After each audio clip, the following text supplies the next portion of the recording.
अस्सलाम वालेकुम dear students, अपने चैनल में आप सभी को खुश आमदीद कहता हूँ। आज का जो हमारा टॉपिक है वो है अजीम शायर, अजीम शख्सियत मिर्ज़ा असदुल्ला ख़ान गालिब के हवाले से।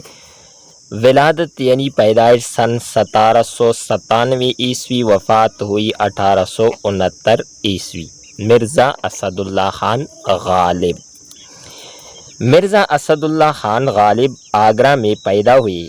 नौजवानी में दिल्ली आए और इसी शहर को वतन बना लिया।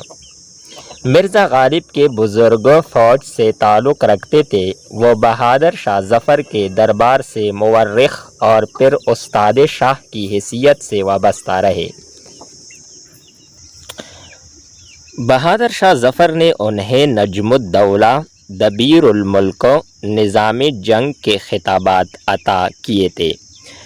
1857 के इनक़िलाब ने मिर्ज़ा को बहुत दिल बर्दाश्त किया और इनकी मुलाजिमत भी ख़त्म हो गई। इस दौर में नवाब यूसुफ़ अली ख़ान वालाई रामपुर ने उनकी सरपरस्ती की और उन्हें अपना उस्ताद बना लिया।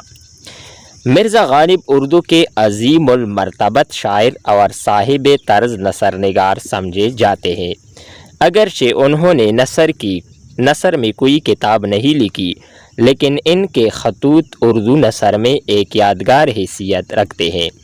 मिर्ज़ा के खतूत में बेतकल्लुफ़ी, शोखी, रवादारी, इंसान दोस्ती, खुलूस व मोहब्बत और नसर के नए अंदाज के आईनादार है।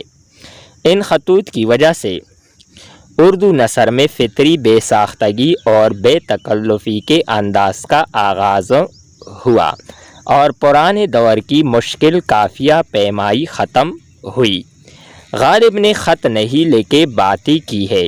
ऐसा महसूस होता है कि जीता जागता गालिब सामने बैठा मज़े की बातें कर रहा है। मिर्ज़ा के खतूत ने बात के तमाम नसर निगारों की रहनुमाई की है। मिर्ज़ा गालिब के खतूत के मुतअद्दिद मजमूए शाया हुई है। इनमें से उर्दू मुआला, औदे हिंदी और मकातिब गालिब बहुत मशहूर है। डियर स्टूडेंट्स, उम्मीद करते हैं कि आपको ये वीडियो अच्छी लगी होगी। नेक्स्ट वीडियो के साथ दोबारा मिलते हैं, तब तक के लिए इजाज़त चाहते हैं। खुदा हाफिज़।